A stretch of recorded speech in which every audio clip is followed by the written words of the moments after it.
What's up, McDeezy? What's up? What's up, my man? Glad you can make it, my man. Let's go to this court, get some trick shots. How you doing today? Pretty good. Man, I'm excited to get some content in. We do some trick shots, some pigs, some alley-oops. We get it all done. All right, let's do it. What's up? It's Jason Barrera from the world-famous Harlem Globetrotters, and I'm here with McDeezy.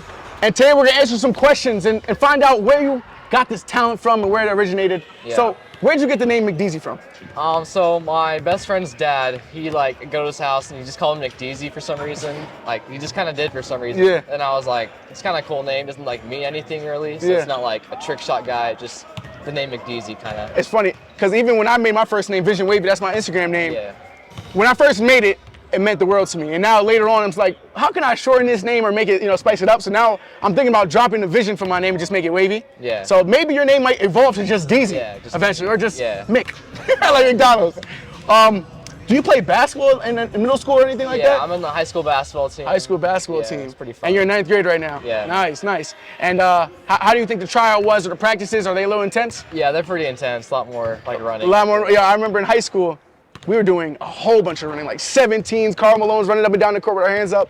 Yeah. I feel like in high school, that's definitely the most time. That in college, where you run the most. Like literally, it's like track practice. Yeah. What's your favorite trick shot to do? I had a YouTube channel like 4 years ago. My favorite one, I did behind the back layup. I made it like behind the back layup, like 90% of the time. That's like. And I see you've been practicing the granny shot. Yeah. So you might have to add that to your arsenal. Add that. Do a little spin into a granny shot. I feel like it'll look awesome for a YouTube video. Yeah. Another question. You're in 9th grade now. Yeah.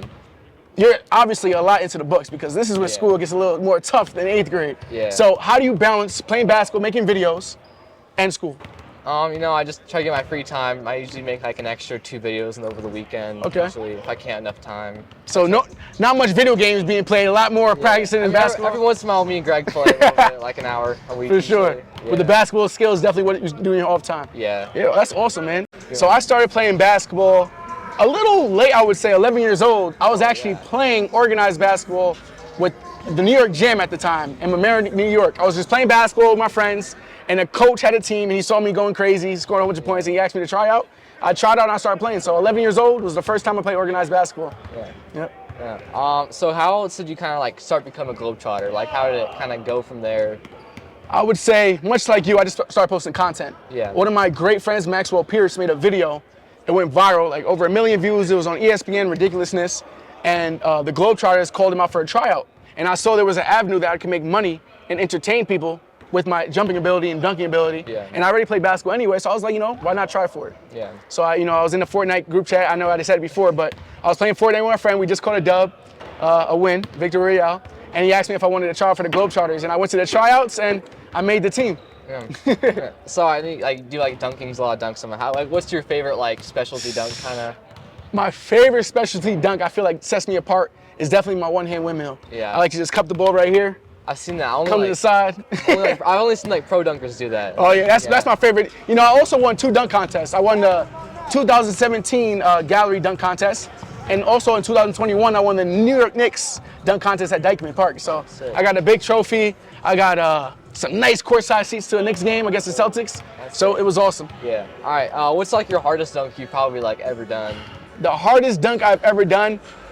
It's between 2. It's between the 360 between the legs, which is obviously tough, and it's between the cradle. So I throw it up, and I catch it at the peak of the alley-oop, and I cradle it all the way around, and I dunk it.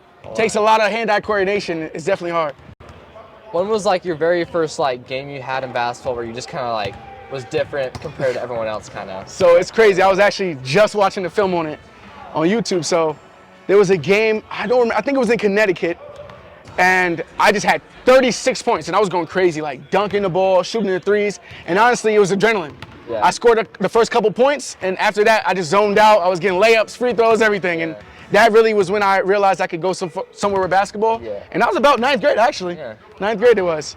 But unfortunately, my grades weren't the best. Oh. I was offered a verbal offer to Stepinac High School, which is a private school that a lot of NBA players went to.